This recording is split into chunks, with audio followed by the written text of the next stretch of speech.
الحمد لله نحمده ونستعينه ونستغفره ونؤمن به ونتوكل عليه ونعوذ بالله من شرور أنفسنا ومن سيئات أعمالنا من يهده الله فلا مضل له ومن يضلل فلا هادي له وأشهد أن لا إله إلا الله وحده لا شريك له وأشهد أن محمدا عبده ورسوله أما بعد فإن خير الحديث كتاب الله وخير الهدي هدي محمد صلى الله عليه وسلم وشر الأمور محدثاتها وكل محدثة بدعة وكل بدعة ضلالة وكل ضلالة في النار. أعوذ بالله من الشيطان الرجيم. بسم الله الرحمن الرحيم. وَلَقَدْ آتَيْنَا بَنِي إِسْرَائِيلَ الْكِتَابَ وَالْحُكْمَ وَالنُّبُوَّةَ وَرَزَقْنَاهُمْ مِنَ الطَّيِّبَاتِ وَفَضَّلْنَاهُمْ عَلَى الْعَالَمِينَ وَآتَيْنَاهُمْ بَيِّنَاتٍ مِنَ الْأَمْرِ فَمَا اخْتَلَفُوا إِلَّا مِنْ بَعْدِ مَا جَاءَهُمُ الْعِلْمُ بَغْيًا بَيْنَهُمْ إن ربك يقضي بينهم يوم القيامة فيما كانوا فيه يختلفون ثم جعلناك على شريعة من الأمر فاتبعها ولا تتبع أهواء الذين لا يعلمون إنهم لن يغنوا عنك من الله شيئا وَإِنَّ الظَّالِمِينَ بَعْضُهُمْ أَوْلِيَاءُ بَعْضٍ وَاللَّهُ وَلِيُّ الْمُتَّقِينَ هَذَا بَصَائِرُ لِلنَّاسِ وَهُدًى وَرَحْمَةٌ لِقَوْمٍ يُوقِنُونَ. اللہ رب العزت نے اپنے نبی حضرت محمد صلی اللہ علیہ وسلم کو مبعوث فرمایا، دنیا کی طرف رسول بنا کر بھیجا. جب رسول اللہ صلی اللہ علیہ وسلم مبعوث ہوئے تب دنیا کی کیا حالت تھی؟ ممکن ہے عمومی طور پر، بلکہ عین ممکن ہے کہ بیشتر لوگ، ہمارے بیشتر ساتھی یہ جانتے ہیں کہ تب کیا حالت تھی، مگر اس کا ذکر پھر ضروری ہے کہ اس وقت دنیا میں اللہ کا تعارف، اللہ رب العزت کی توحید، اس کے احکام، اس کا وجود، یہ سارے تصورات دنیا میں مٹ چکے تھے، معدوم تھے، غیر موجود تھے. ساری دنیا پر شرق و غرب، شمال و جنوب میں خوفناک جہالت طاری تھی. ظلم، استبداد، شخصی حکومتیں، محرف، مبدل، مغیر شریعتیں، یہودیوں کی تحریف، عیسائیوں کا اضلال، یہ ساری وبا، یہ فتنے پورے عالم کو گھیرے ہوئے تھے.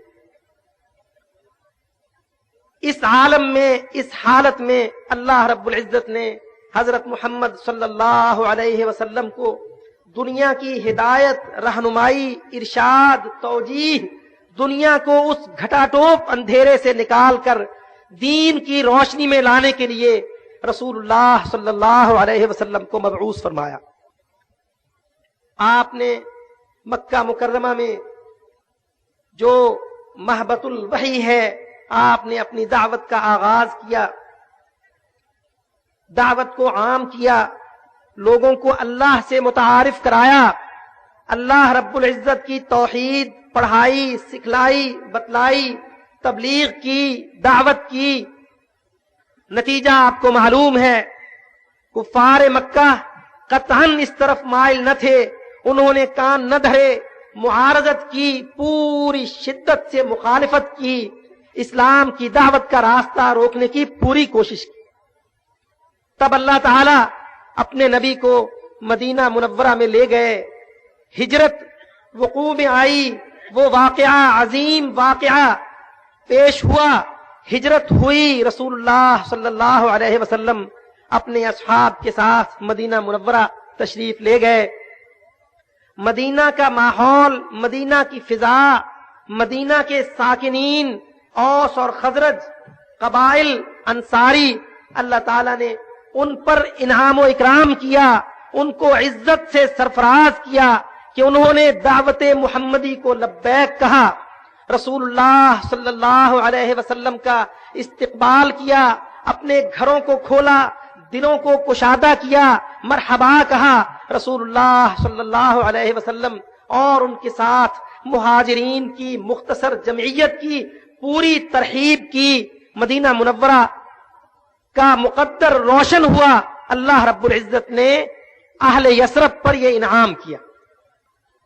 مدینہ منورہ کا قیام، رسول اللہ صلی اللہ علیہ وسلم کی زندگی، آپ کا اسوہ، آپ کا وہاں پہ گزرا ہوا وقت، شب و روز فعلاً ہمارے لیے، ہمارے بعد آنے والوں کے لیے، ہم سے پہلے جو مومنین متبعین امتیں گزری ہیں ان کے لیے بہت بڑی روشن مثال ہے۔ مدینہ منورہ کی زندگی، وہاں کا ماحول، رسول اللہ صلی اللہ علیہ وسلم کا تربیت یافتہ صحابی، اس کے شب و روز، ان کی زندگی، اٹھنا بیٹھنا، ان کا جینا مرنا، ان کی معاشرت، ان کی معیشت، ان کے بود و باش، میرے بھائی فعلاً آج کے معاشرے میں، اس زمانے میں جب بے شمار جماعتیں، تحریکیں، اشخاص، مقررین، داعیان جب دعوت دیتے ہیں اصلاح کی، تو میں آپ سے یہ بات وضاحت سے عرض کروں کہ اگر اصلاح صحیح طور پر ممکن ہے اور اگر آپ صحیح اصلاح چاہتے ہیں تو مدنی معاشرہ، مدنی زندگی، مدنی ماحول کو ہر وقت اپنے سامنے رکھیے۔ وہ اسوہ ہے، وہ مثال ہے، وہ نمونہ ہے۔ کیوں؟ کہ اس سارے ماحول کی تربیت رسول اللہ صلی اللہ علیہ وسلم کے ہاتھ پر ہوئی۔ آپ نے اپنے سامنے اپنے احکام فرامین، اپنی تربیت کی روشنی میں ان کو پروان چڑھائے۔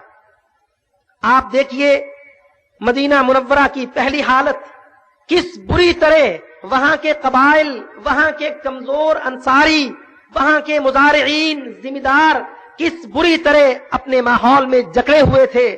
آس پاس کے یہود قبائل کا کس قدر خوفناک تسلط اور دباؤ ان کے اوپر تھا، کس بری طرح وہ سوتی یہودیوں کے معاشی استحصال کا شکار تھے، کس بری طرح وہ اندرونی خلفشار اور نفرتوں کا شکار تھے۔ مگر رسول اللہ صلی اللہ علیہ وسلم کے ہاتھ پر اللہ رب العزت نے ان کی جو ارشاد توجیہ فرمائی، کس طرح اللہ تعالیٰ نے ان کی پرانی بیماریوں کو صاف کر دیا، کس طرح ان کے قلوب کی تطہیر کی، ان کا تزکیہ کیا، ان کو پاک کیا، حتیٰ کہ وہ بہترین معاشرہ وجود میں آیا جو رہتی دنیا تک سمبل ہے، علامت ہے اصلاح کی، امن کی، تقوی کی، بہترین معاشرتی اسلامی زندگی۔ رسول اللہ صلی اللہ علیہ وسلم نے مدینہ منورہ پہنچ کر اہل مدینہ کو سب سے پہلے مؤاخات کے مضبوط جکڑ بند میں باندھا، اسلامی اخوت کو قائم کیا، جو اسلامی معاشرے کی، اسلامی سیاست کی، اسلامی سوسائٹی کی شرط اولین ہے۔ انما المؤمنون اخوہ، مومن مسلمان اپنے معاشرے میں عصبیتوں، قومیتوں، نفرتوں، ایک دوسرے کے خلاف اکھاڑ پچھاڑ کا شکار نہیں ہوتے، وہ اخوت کی اعلیٰ ترین مثال ہوتے ہیں، رشتہ اخوت میں منسلک، بندھے ہوئے، جکڑے ہوئے ہوتے ہیں، ان کے دل ملے ہوتے ہیں۔ اشداء علی الکفار رحماء بینہم، وہ کافروں، منکروں، ملحدوں، یہودیوں، ہندوؤں کے خلاف بڑے سخت ہوتے ہیں، باہم بڑے رحیم ہوتے ہیں۔ یہ ان کی شروط ہے، پہچان ہے۔ آپ مدینہ منورہ پر نظر ڈالیے، تب اس معاشرے کو دیکھیے کہ کس طرح رسول اللہ صلی اللہ علیہ وسلم نے ان کی اخوت کی تربیت کی، کس طرح سے ان کا بھائی چارہ قائم کیا، ان کے ذہنوں کو صاف کیا، ان کو آفاقی بنایا، وسیع بنایا، چھوٹے چھوٹے گھروں کی چار دیواریوں حد بندیوں سے نکال کر اخوت میں جکڑ کر ان کو یہ بتلایا کہ مومن مسلم کلمہ گو اللہ کا ماننے والا مطیع تیرا بھائی ہے، منکر کافر ملحد تیرا دشمن ہے، اس کا تجھ سے کوئی رشتہ نہیں۔ اور سبحان اللہ، آپ دیکھیے کہ یہ ایک اعلیٰ ترین مثال ہے اس معاشرے کی اخوت کی۔ حضرت بلال رضی اللہ عنہ جو ایک غلام تھے، حبشی النسل تھے، جن کو ابو بکر صدیق رضی اللہ عنہ آزاد کرتے ہیں، حضرت علی فرماتے ہیں ابو بکر سیدنا وَلَقَدْ أَعْتَقَ سَيِّدَنَا، ابو بکر ہمارا سردار ہے اور اس نے ہمارے سردار کو آزاد کیا۔ کوئی فرق نہیں اونچ نیچ کا، حسب نسب کا، مالی وجاہت کا، خاندانی نخوت کا، نہ، اخوت کا رشتہ اتنا مضبوط، اتنا پکا کہ حبشی غلام کو حضرت علی کرم اللہ وجہہ اس کو یہ کہتے ہیں کہ وہ ہمارا سید ہے، سردار ہے، ہم میں اعلیٰ ہے، عرفہ ہے، وجود میں، حسب میں، نسب، انسان، ہم اس کو اپنے برابر کا گنتے ہیں۔ ابو بکر کے برابر کا درجہ دیا، کہا ابو بکر سیدنا وَلَقَدْ أَعْتَقَ سَيِّدَنَا، ابو بکر ہمارا سردار ہے، ہمارا بڑا ہے، اور اس نے ہمارے سردار کو غلامی سے آزاد کیا، اس کو اس منصب میں ہمارے ساتھ بٹھا۔ سلمان فارسی رضی اللہ عنہ جو ایرانی نسل ہیں، جب اس خالص عربی معاشرے کا حصہ بنتے ہیں تو حضرت علی رضی اللہ عنہ اور ان کے ساتھ کتنے ہی گھر یہ کہتے ہیں سلمان منا من اہل بیتنا، سلمان ہم میں سے ہے، ہمارے گھر میں سے ہے، ہمارے بھائی بندوں میں سے ہے، ہمارا قریبی ہے، عزیز ہے، بالکل وہی درجہ دیتے ہیں جو اپنے نسبی، اپنے خاندانی بھائیوں کا مقام رکھتے ہیں۔ اخوت اسلامی معاشرے کی بنیادی شرط ہے، کبھی اسلامی معاشرہ اخوت کے بغیر قائم نہیں ہو سکتا ہے، اس لیے کہ اسلامی معاشرہ ایک جماعت کے ساتھ چلتا ہے، جماعت ہمیشہ اخوت کی رہین ہوتی ہے، اخوت کی پابند ہوتی ہے، اخوت نہ ہو تو جماعت نہیں چل پاتی۔ رسول اللہ صلی اللہ علیہ وسلم نے مدینہ منورہ میں اپنے اصحاب کی تربیت اخوت پر کی، جاہلی نخوت، عصبیت، قومیت، علاقائیت، یہ ساری عصبیتیں، یہ ساری باطل دعوتیں مٹائیں، ان کو ایک اللہ کے مسلم و مومن کروا کے، ان کو قرآن و سنت پر پابند کروا کے اخوت میں باندھ دیا۔ اشداء علی الکفار رحماء بینہم کی اعلیٰ ترین مثال بنایا۔ کیوں کہ آگے چل کر اسلامی معیشت، معاشرت، سیاست، اسلامی زندگی دراصل اسی بنیاد پر استوار ہونا تھی۔ آج ہمارے معاشرے ان چیزوں کی طرف توجہ نہیں دیتے، بے شمار الجھنوں کا شکار ہوتے ہیں، ہم قومیتوں میں، عصبیتوں میں، جاہلیتوں میں پھنسے ہوئے ہیں۔ یہی وجہ ہے کہ ہماری جماعتیں باوجود ایک منشور نظام، عقیدہ، مذہب، مسلک، مسئلہ رکھنے کے باوجود ہمارے اندر تنافر، تشکک، حسد، تباغض، یہ ساری چیزیں موجود رہتی ہیں۔ رسول اللہ صلی اللہ علیہ وسلم نے اس اعلیٰ ترین مدنی معاشرے کی یہ مثال پیش کی جو رہتی دنیا تک آنے والے مصلحین اور جماعتوں کے لیے ایک بہت بڑی مثال ہے۔ اس کے بعد آپ صلی اللہ علیہ وسلم نے تنفیذ دین کا کام کیا۔ دین، شرع اللہ، اللہ کا قانون، اللہ کا نظام، دنیا میں انسان کو زندگی گزارنے کے لیے اللہ کی طرف سے کوڈ آف لائف، نظام حیات، اس کو باقاعدہ اس پر تربیت دی، اس کی تنفیذ کی، لوگوں کے ذہن میں وہ ساری چیزیں واضح کی، وہ سارے عادات بد دور کی، مانج دیا، رگڑ دیا، ذہن کو سیکل کر دیا، تاکہ یہ معاشرہ اللہ رب العزت کے دین کی تنفیذ کے لیے ایک مثالی معاشرہ جو ہے وہ بن سکے۔ آپ دیکھیے، پہلے اسلام کی بعثت سے پہلے، اسلام کے ظہور میں آنے سے پہلے، بعثت نبوی سے پہلے، یہودیوں، عیسائیوں، نصرانیوں، مجوسیوں کا جو انداز تھا وہ یہ کہ قوانین جو بھی ان کے ہاں موجود تھے، اگر وہ تورات و انجیل میں منزل تھے تو انہوں نے تبدیل، تحریف، تغییر کر دی۔ اور اس کے بعد ان کے معاشروں نے اپنے لیے باقاعدہ قانون سازیاں کی ہوئی تھیں جس میں وہ قوانین کے لیے، نظاموں کی تنفیذ کے لیے چھوٹے بڑے کا، حسب نسب کا، امیر و کبیر یا فقیر کا، محتاج کا، سرداروں کا، ماتحتوں کا، ان ساری چیزوں کا فرق رکھتے تھے. اور جب یہ فرق معاشروں میں آ جاتے ہیں تو کبھی کوئی قانون، کوئی نظام اپنی صحیح شکل میں چل نہیں سکتا. اسلام جو قوانین کا مجموعہ ہے، اسلام جو اللہ کے اوامر کا مجموعہ ہے، اسلام جو تنفیذ رکھتا ہے اپنے اندر، اسلام جس کا مزاج حکم کا ہے، مسلم کا مزاج اطاعت کا ہے، اسلام جو اللہ کا قانون ہے بندوں پر نافذ ہونا ہے، جب تک اسلامیان کے ذہن، عقل، شعور، فہم، ادراک کو اس انداز سے سیکل نہ کر دیا جائے کہ جب اللہ کا حکم آ جائے تو کوئی بڑا اس کے مقابلے میں بڑا نہیں رہتا ہے، کوئی حیثیت و شخصیت اس کے سامنے رکاوٹ نہیں بن سکتی ہے، جب تک اس انداز سے اسلامیان کی تربیت نہ ہو اسلام کبھی نافذ نہیں ہو سکتا. رسول اللہ صلی اللہ علیہ وسلم نے صحابہ کرام رضوان اللہ علیہم اجمعین کی بھرپور تربیت فرمائی اس انداز میں کہ اقامت دین کا کام اعلیٰ ترین انداز سے ہو جائے، تنفیذ حدود کا کام مثالی ہو جائے، رہن آنے والی نسلوں کے لیے باقاعدہ یہ اسوہ، نظیر، یہ سنت بن جائے کہ آپ صلی اللہ علیہ وسلم تنفیذ حدود میں کیا رویہ اختیار کرتے تھے. یہ تربیت کے مراحل ہیں جس سے اہل مدینہ گزر رہے ہیں.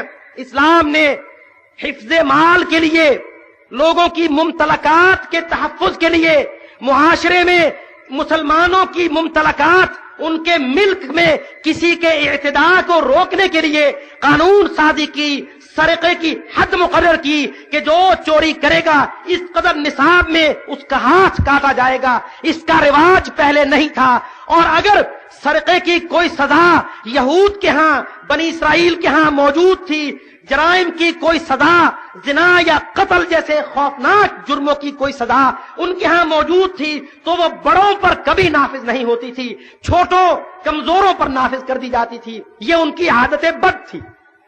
رسول اللہ صلی اللہ علیہ وسلم نے مدینہ منورہ میں اپنے اصحاب کی اعلیٰ ترین تربیت فرمائی، تنفیذ حدود کے بارے میں واضح موقف ان کے سامنے رکھا. اتفاق سے ایک قریشی عورت، مخزوم، بنی مخزوم کی ایک قریشی عورت سرقے کی عادت میں ملوث تھی، چھوٹی موٹی چوریاں وہ کرتی رہتی تھی. اتفاق سے ایک دفعہ اس نے چوری کی، مال کی چوری تھی، سونے کی، وہ بات اس پر ثابت ہو گئی، شہادتیں باقاعدہ اس کے خلاف ثابت ہو گئی. اس حد کو معاملہ پہنچ گیا کہ اب اس کا ہاتھ کٹنا اسلامی قانون کے مطابق ضروری ہو گیا. مگر تربیت کے مرحلہ سے گزرتے ہوئے اہل مدینہ قریش ان پر یہ بات بڑی ثقیل گزری، یہ بات ان کو بڑی ناگوار گزری، بڑی بوجھل رہی کہ ہم اتنے خاندانی حسب و نسب والے، اتنی وجاہت والے، ہم اس پورے جزیرۃ العرب کی تجارت و مالی سیادت کے مالک، ہمارے خاندان کی ایک عورت یا ہمارا کوئی فرد وہ سرقہ مالی میں، مال کی چوری میں ہاتھ کٹوائے، یہ ہماری ناک، نخوت، جھوٹی وجاہت، جعلی وقار کے منافی ہے. حالانکہ اصل وقار اسلام کو مان لینے میں ہے. خدا کی قسم کوئی وقار معاشروں کا نہیں ہے، سوسائٹیوں کی کوئی عزت نہیں ہے جب وہ اسلام سے دور ہوتے ہیں، جب وہ اسلامی حکم کی تنفیذ کے خلاف تعویلوں سے حیلے بہانے کرتے ہیں. عزت، وجاہت اللہ ان سے چھین لیتا ہے. اب اس معاشرے میں جو مدنی معاشرہ تشکیل پا رہا ہے، جو رسول اللہ صلی اللہ علیہ وسلم کے ہاتھ پر تعلیم، تزکیہ، تربیت کے مراحل سے گزر رہا ہے، اہل قریش بڑے پریشان ہوئے کہ یہ تنفیذ حدود کے سلسلہ میں ہم پکڑے گئے ہیں، کوئی سبیل، کوئی طریق بن جائے کہ نبی صلی اللہ علیہ وسلم کو اس پریشانی سے آگاہ کیا جائے کہ خاندانی وجاہتوں کے مالک قریش اپنے خاندان کی ایک عورت کے ہاتھ کٹنے پر پریشان ہے، کوئی ہیلا ڈھونڈ لیا. قالوا ومن يكلم رسول اللہ، کہنے لگے کہ رسول اللہ صلی اللہ علیہ وسلم سے اس حیل و حجت کے بارے میں کون بات کرے. کہنے لگے کون بات کر سکتا ہے سوائے حب رسول اسامہ ابن زید کے. جو رسول اللہ صلی اللہ علیہ وسلم کو بڑے ہی محبوب تھے، وہ بچہ جو آپ کے ہاتھ پر آپ کی آنکھوں کے سامنے تربیت پائی، آپ کو بے حد عزیز، اس کو کھڑا کیا، وہی جو پرانی عادت تھی ان جعلی معاشروں کے تحت اسی کو وہ استعمال کر رہے ہیں، اور اللہ رب العزت ان کی تربیت چاہتے ہیں تنفیذ حدود کے بارے میں کہ معاشرے کا رکن ہے، اساس ہے، ستون ہے تنفیذ حدود۔ کہنے لگے من یکلم رسول اللہ، اللہ کے رسول سے کون بات کرے گا؟ قالو یکلمہ اسامہ، کہتے کہ اسامہ سے بات کرو، اس کی سفارش ڈالو، وہ جا کے رسول اللہ صلی اللہ علیہ وسلم سے ہمارے اس فکر، اس تردد کا اظہار کرے تاکہ رسول اللہ کوئی نرمی کر دیں، اس سزا میں تخفیف ہو جائے، ہماری جعلی نخوت بچ جائے۔ حضرت اسامہ رضی اللہ عنہ ان کی باتوں میں آئے، بولے تھے المومن غر کریم، مومن سادہ لو ہوتا ہے۔ جا کے رسول اللہ صلی اللہ علیہ وسلم کی خدمت میں حاضر ہوئے، کہا یا رسول اللہ ایسے ایسے مسئلہ ہے، ان قریشن اہمہم امر المرأة المخزومیہ، قریش کو یہ بنی مخزوم کی عورت کا یہ مسئلہ جو ہے یہ بہت ان کے لیے اہمیت کا حامل ہو گیا ہے، اس کا کوئی حل کیجیے۔ دیکھیے یہ مثال ہے، یہ مثال ہے تربیت میں جو رسول اللہ صلی اللہ علیہ وسلم نے مدنی معاشرے کی تربیت میں منہج اختیار کیا ہے۔ یہ سوچنے کی، سمجھنے کی بات ہے۔ آپ نے کیا کہا؟ یہ انداز اختیار کیا کہ چلو کوئی بات نہیں، قریشی عورت ہے، خاندان سے ہے، یہ اسامہ آئے ہیں، بڑی محبت ہے ہم کو ان سے، ہم اس میں کچھ ڈھیل کر دیں؟ نہ، فرمایا اتشفع فی حد من حدود اللہ یا اسامہ، اے اسامہ تجھ سے محبت کی، تو ابن زید ہے، تجھ سے ہم نے پیار کیا، کیا تو پیار یا محبت کے یہ معنی لینے لگا؟ تجھ کو یہ جرأت ہو گئی کہ تو اللہ کی حدود میں سفارش کر رہا ہے؟ اتشفع، کیا تو سفارش کر رہا ہے فی حد من حدود اللہ، اللہ کی حدوں میں سے سرقہ کی حد کی عدم تنفیذ میں سفارش کر رہا ہے؟ تو مجھے یہاں ڈھیلا ہونے کا مشورہ دے؟ فوراً باہر نکلے، خطبہ دلوایا۔ خطبے میں کیا کہا؟ واللہ، اللہ کی قسم، اے قریش، تم کو تو اپنی مخزومی فاطمہ، وہ بنی مخزوم سے تھیں، ان کا نام فاطمہ تھا، کہا تم کو اس کا فکر ہے؟ خدا کی قسم میں تم کو یہ بتلاتا ہوں کہ اللہ کی حدود کی تنفیذ کی میری نگاہ میں کتنی بڑی حیثیت ہے۔ اللہ کی قسم، لو ان فاطمہ بنت محمد سرقت لقطعت یدها، ارے تم اس فاطمہ مخزومیہ کی سفارش کرتے ہو؟ اللہ کی قسم مجھے اللہ کا قانون، اس کی تنفیذ اتنی عزیز ہے کہ اگر میری لخت جگر فاطمہ بنت محمد اگر وہ چوری کر لے لقطعت یدها، میں اس کا ہاتھ کاٹوں۔ ہمارے ہاں سبحان اللہ کتنے برس گزر گئے، کتنے برس گزر گئے، ان جعلی اسمبلیوں میں اسلامی شریعتوں کا بل پیش ہوئے، کبھی اس بات پر اتفاق نہیں ہو سکا کہ سرقے کی سزا نافذ کی جائے۔ رسول اللہ صلی اللہ علیہ وسلم اس بہترین اسلام مدنی معاشرے کی تربیت فرما رہے ہیں، اقامت حدود، تنفیذ شرع اللہ میں کہا اللہ کی قسم اگر میرا گوشہ جگر، اگر میری عزیز ترین بیٹی فاطمہ بنت محمد اگر وہ چوری کر لے لقطعت یدها، میں اس کا بھی ہاتھ۔ چنانچہ اس مخزومی عورت کا ہاتھ کاٹا گیا۔ تنفیذ حدود میں یہ منہج محمدی زندہ مثال بن کے رہ گیا۔ اسلامی مدنی معاشرے کی تربیت کا ایک اور مرحلہ طے ہوا۔ اسی طرح رسول اللہ صلی اللہ علیہ وسلم نے اسلامی معیشت کے سارے اصول، سنہری، واضح، اعلیٰ ترین اصول، غیر سودی تجارت، حلال طیب تجارت ان کو سکھائی۔ بہترین معاشرہ، معاشرتی زندگی، عائلی زندگی، خاندانی زندگی، گھر بار کی زندگی، تجارت و زراعت کی زندگی، غرض یہ کہ کوئی شعبہ حیات ایسا نہیں تھا جس کو رسول اللہ صلی اللہ علیہ وسلم نے مدینہ منورہ میں اپنے صحابہ کو اعلیٰ ترین شکل میں نہ سکھایا ہو۔ جتنی زندگی اللہ رب العزت نے 63 سال کی جو عمر آپ کو عطا فرمائی. آپ نے اس عمر میں اس سارے اعلیٰ ترین دور میں بہترین تربیت صحابہ کرام رضوان اللہ علیہم اجمعین کی. مدینہ منورہ صحابہ کرام کا ماحول، ان کے اندر رسوخ اسلام، اللہ کے رسول کا وجود، تربیت اعلیٰ ترین، اور اس تربیت کے ساتھ آپ نکلتے ہیں مدینہ منورہ سے کس کام کے لیے؟ توسیع حدود ارض اللہ کے لیے. بعثت محمدی کا جو قاعدہ ہے، زمینی حدود کی وسعت کے لیے آپ نکلتے ہیں. جب آپ یہ دیکھ لیتے ہیں کہ اب جماعت بن گئی، تربیت ہو رہی ہے، اعلیٰ ترین تربیت جماعت کی ہو گئی، صالح نفوس موجود ہیں، اب ان کو لے کے بیٹھ نہیں رہتے، باہر نکلتے. پورے جزیرۃ العرب، اس سارے علاقے میں جگہ جگہ چھوٹے چھوٹے غزوات، چھوٹے چھوٹے سرایا، بڑے غزوات، بڑی جنگیں، فتح مکہ، المہم آپ مدینہ منورہ سے باہر نکلتے ہیں اس پیغام کو لے کر جو اللہ رب العزت نے حضور صلی اللہ علیہ وسلم پر نازل فرمایا.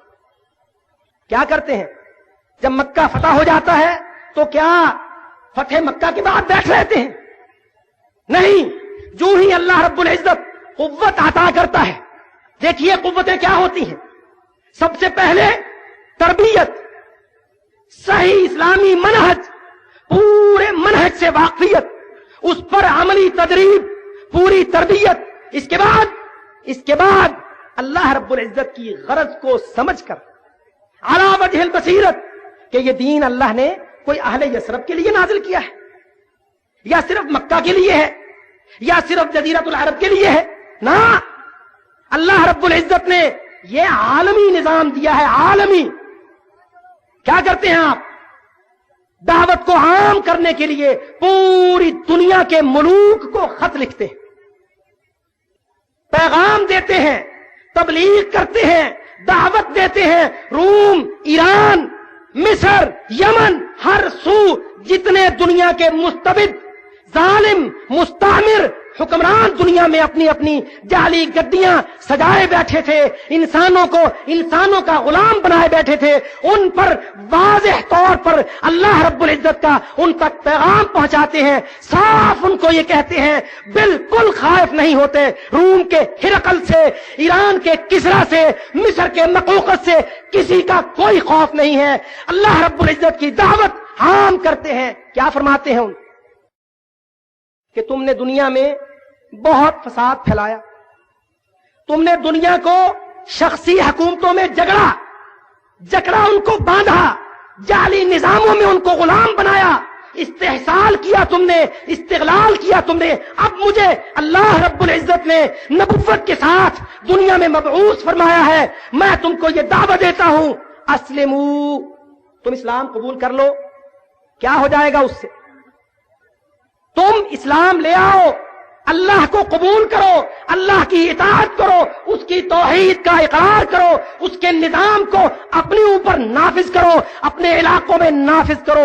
اسلمو، اسلام لے آؤ، تسلمو، ساری دنیا بچ جائے گی، پوری دنیا میں سلامتی آ جائے گی. اسلام قبول کر لو. اسلم، ہرقل کو لکھتے ہیں. ہرقل روم کا بادشاہ، اس وقت کی سپر پاور، وہ جس کو ویٹو پاور کہتے ہیں، وہ جو بہت بڑی قوت گردانا جاتا تھا تب، جیسے آج یہ بدبخت امریکہ بزدلوں کے ذہن میں مقام رکھتا ہے، بالکل اسی طرح تب یہ روم کا ہرقل رسول اللہ صلی اللہ علیہ وسلم اس کو خط لکھتے ہیں. کہا کہ اب تک جو ہو گیا دنیا میں ہو گیا. اب جب اللہ رب العزت نے حجت نافذ کر دی، اللہ نے دعوت بھیج دی، تم کو میں اللہ کی دعوت پہنچاتا ہوں. اسلمو، اسلام لے آؤ، تسلمو، تم سارے سلامت رہو گے. سلامت جامع ہوگی، کامل ہوگی، دنیاوی ہوگی، اخروی ہوگی. یہاں تمہاری دنیا ٹھیک گزرے گی، وہاں تمہاری عقبہ سمجھ جائے. اور اگر تم اسلام قبول نہ کرو، اگر تم اپنے آپ کو اس سعادت کا مستحق نہ قرار دو، اگر تم اللہ کی اطاعت نہ کرو، تو پھر تمہارا آزادیوں کا حق چھن گیا، پھر تم جزیہ دو، پھر تم ٹیکس دو اللہ کے بندوں کو، عباد اللہ کو، کیونکہ تم اللہ کے اعداء ہو، اللہ کے عدو۔ ساری دنیا کو پیغام بھیج۔ جب تک مدینہ منورہ میں اللہ رب العزت نے حضرت محمد صلی اللہ علیہ وسلم کو زندگی دی، آپ نے اپنی متعارف کروا، نظام سیٹ کر دیا، جماعتی زندگی پورے مربوط انداز میں واضح کر دی، سارا اسلامی نظام معاشرتی، معاشی، سیاسی، اقتصادی ہر چیز کے بارے میں واضح حکم متعین کر دیا۔ پھر کہا جب یہ کام اتنے جامع انداز میں چلا اور چل رہا ہے، صحابہ کرام رضوان اللہ علیہم اجمعین اتنی بہاروں کو دیکھ کر، اتنے اعلیٰ ترین ایام کو دیکھ کر باہم سوچتے ہیں پریشانی میں کہ رسول اللہ صلی اللہ علیہ وسلم کے بعد کیا ہو۔ یہ سوال بہت سے اصحاب کے ذہنوں میں تب گشت کر رہا تھا، گونج رہا تھا کہ آج اللہ رب العزت نے ہم کو اس انداز میں جما دیا، تمکنت دی، حاکمیت دی، حکومت بخشی، ہمارا نظام لاگو ہے، رسول اللہ صلی اللہ علیہ وسلم کے بعد کیا ہو۔ یہ